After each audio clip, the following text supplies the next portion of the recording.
All right, ladies and gentlemen, boys and girls, welcome back. It is me, Dave, the real music observer, observing real music in real time for real people, just like you right there, and me right here. The truth about Steve Augeri and Arnel Pineda's durability and longevity, that is the topic of this video. You know, when Augeri was brought into Journey, he went from being, a manager with a nice 401k at the Gap to the lead singer of one of America's most famous rock bands. And Augeri hadn't sung for a long time. He had been on the sidelines, if you know his career. He was in a group called Tall Stories.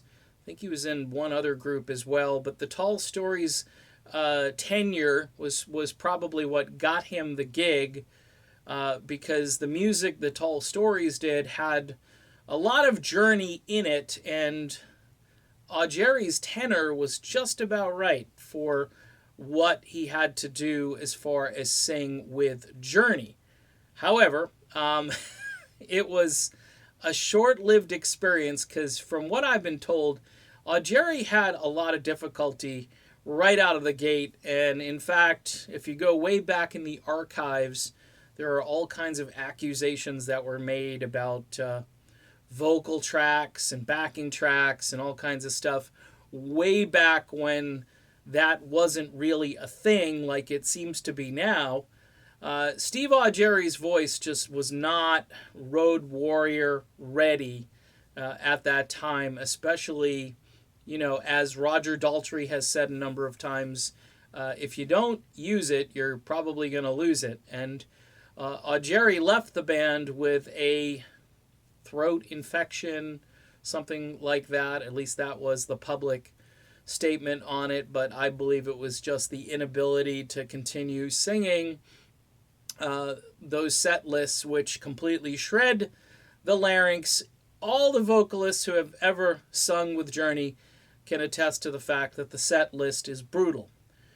Eventually, after Jeff Scott Soto makes an 11-month stint with the group and then mysteriously is told to, hang it up, we get Arnel Pineda. Now, Arnel has been amazing. Based on his track record so far, he is only second to Steve Perry as far as performances go, and he's got one coming up on December 16th with the band out in Reno, California. By the way, that show is essentially sold out. If you go looking for tickets, just a smattering of a few seats here and there, that puppy will sell out completely prior to the show.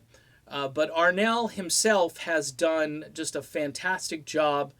Number one, keeping the Journey brand alive, allowing Perry some room to come back because, he's been completely gracious about this. You could have this competitive battle between lead singers, but Arnel does not have that personality. He knows how blessed and fortunate he is to have been the singer with Journey for this long. Technically, in years, he's the longest tenured singer with the group. How's his voice these days? I would say Arnel has gotten beaten a little bit. His vocal cords are beaten up, and he's not the same person he was when he took over. When he took over, he had more youth, more energy. I think he was, 41 years old.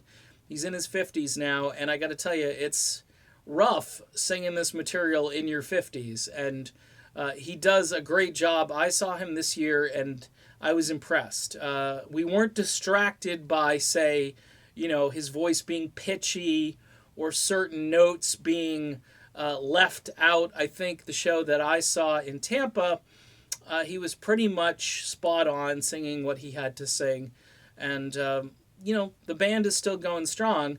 This extra show that's coming up is pretty interesting because I really thought the year and the shows were kind of over for Journey, and it might really be over for this lineup. But you never say never, especially when there's a big pile of money there waiting to be scooped up. So we shall see what will happen in 2019. Of course, it looks as though Journey Through Time will be hitting the road, but will Journey regroup sometime thereafter? We shall see. If I'm a betting man, I say I don't think so, but you never know. All right, done with this video. Arnel, good work. You are one of the great vocalists of the last 20 years, and you've done a great job keeping this band afloat. See you soon.